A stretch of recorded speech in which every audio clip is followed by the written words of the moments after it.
सात संगत जी प्यार से कहिए धाम निरंकार जी। सतगुरु माता सुदीक्षा सबिंदर हरदेव जी महाराज की जय। सात संगत, जैसे हम चैलेंज के साथ कहते हैं कि हमने सदगुरु की कृपा से परमात्मा को देख लिया है, देखा है। सात संगत, आंख से देखा हुआ भी, कान से सुना हुआ भी सत्य नहीं होता। सत्य जब हम आत्म मंथन करते हैं, चिंतन करते हैं, मनन करते हैं, और जब अंदर से जब हम विचार करते हैं, अंदर से देखते हैं, तब हकीकत होता है और उसी पर फैसला होता है, उसी पर परिणाम होता है, उसी पर अंजाम मिलता है, उसी पर परिणाम का फल मिलता है। शास्त्रत केवल देखने से, जानने से नहीं होता।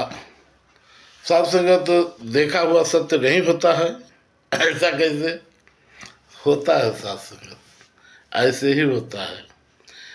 एक बार एक राजा जंगल में शिकार खेलने गया। रात हो गई, आया नहीं अभी। साथ संगत, उसका नौकर एक था और नौकर राजा का बिछौना उछौना लगा दिया, डेली लगाता था। साथ संगत, डेली लगाने के बाद राजा उस पर विश्राम करते थे। लेकिन साथ संगत, जब राजा उस दिन नहीं थे तो साथ संगत नौकर ने सोचा कि इतना गधा गलैचा हमने तो कभी देखा नहीं, कभी सोया नहीं। राजा साहब इस पर कितना आनंद आता होगा। राजा साहब आज नहीं है तो थोड़ा हम इस पर लेट करके देखें कि कितना आनंद आता है। साथ संगत, वो पलंग पर राजा के कक्ष में साथ संगत वो बिछाया उछाया और बिछा उछा के उसी पर लेट गया। अब वो कभी वैसे गद्दा पर कभी तो सोया था नहीं।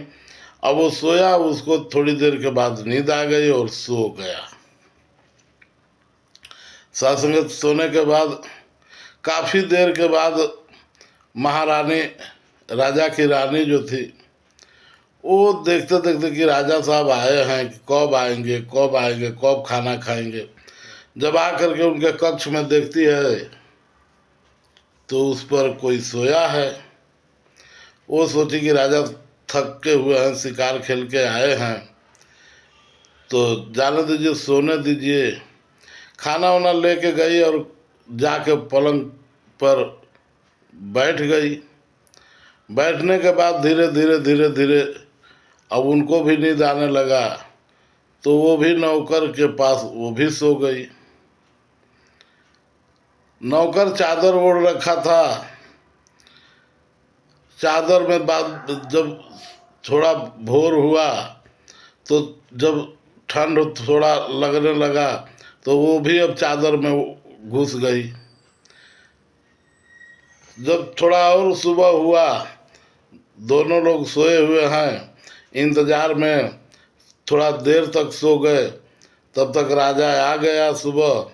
जब राजा आ गए तो साथ संगत देखा कि हमारे पलंग पर कोई सोया है। जगाया तो देखा कि एक तरफ से नौकर निकल रहा है।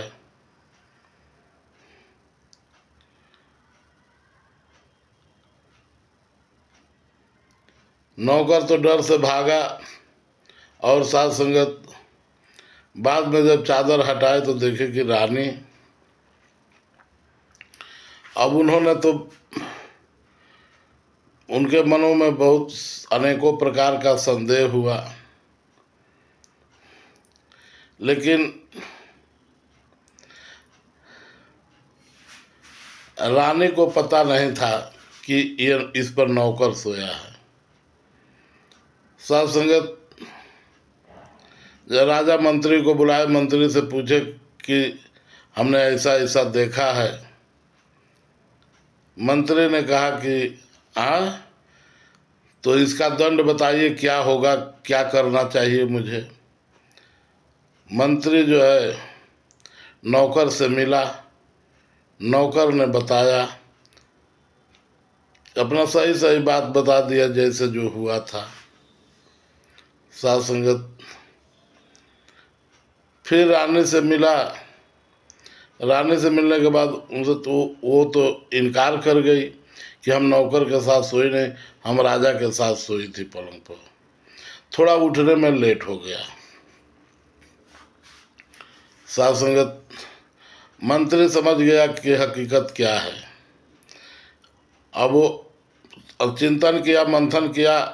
चिंतन मंथन करने के बाद राजा के पास दोनों लोगों को बारी बारी से, नौकर को भी बुलाया गया, उससे बोला गया कि जो हकीकत बात है सत्य सत्य बताओ। तो वो नौकर ने बताया कि हम डेली बिछौना लगाते थे, लेकिन कभी उस पर सोए नहीं थे, राजा नहीं थे, तो हम सोचा कि थोड़ा उस पर तब तक आराम करूं, थोड़ा देखूं कैसा आनंद आ रहा है सोने में। तो हम लोगों के तो नसीब में ऐसा सब है नहीं। तो साध संगत, अब उन्होंने ऐसा किया और मैं सो गया। बाद में ठंडा लगने चादर ओढ़ लिया। अब हमको ध्यान नहीं, और मैं भी निश्चिंत था कि राजा साहब है ही नहीं है, तो चलो सो जाने दो। बाद में रानी को पेश किया गया। रानी कही कि हम खाना लेके आए तो राजा साहब वहाँ सोए थे। मैं राजा के पैर के पास बैठी रही, धीरे धीरे नींद आने लगी। मैं भी वहीं लुढ़क गई, टेबल पर खाना रख के, और धीरे धीरे मुझे भी नींद आ गई। बाद में ठंड लगा तो चादर में मैं भी सो गई। मुझे पता नहीं चला कि उसमें राजा सोए हैं कि कोई नौकर सोया है, क्या है। मंत्री ने कहा कि सर, कि जहाँ पना इसमें गलती किसी की नहीं है, आपकी भी कोई गलती नहीं है, राजा रानी की भी गलती नहीं है, और नौकर का भी कोई वो गलत नहीं किया है।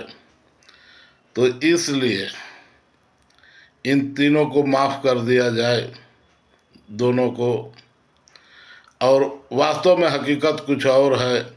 आँख से देखा हुआ भी और कान से सुना हुआ भी सत्य नहीं होता है, ये मानना पड़ा राजा को।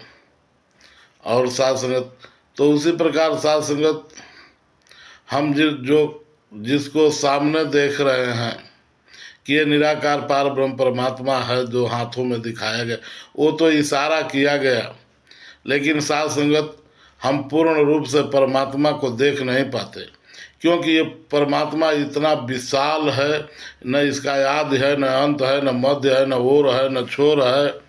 इसलिए साध संगत हम इसको पूरा नहीं देख पाते।